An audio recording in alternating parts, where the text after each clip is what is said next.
हूँ ओ मेरी जानू, तुमको मैं दुल्हन बनाऊंगा। सच कहता हूँ ओ मेरी जानू, तुमको मैं दुल्हन बनाऊंगा। बालों में गजरा सजाऊंगा, तुमको ही दुल्हन बनाऊंगा। ओ हो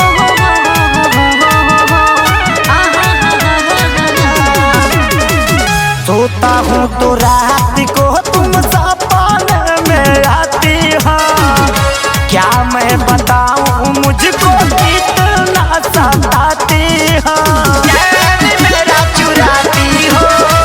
सोता हूँ तो रात को तुम सपने में आती हो।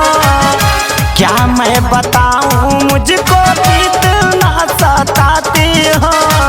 दिल की बात तुमसे ना छुपाऊंगा। सच कहता हूँ ओ मेरी जानू, तुमको मैं दुल्हन बनाऊंगा।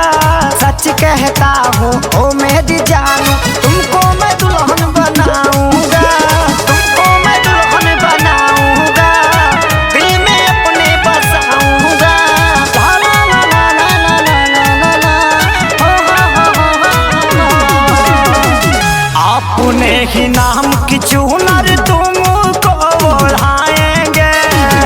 सातों वचन की रस्में संग संग निभाएंगे। तुमको ही दुल्हन बनाएंगे। अपने ही नाम की चुनर तुमको ओढ़ाएंगे। सातों वचन की रस्में संग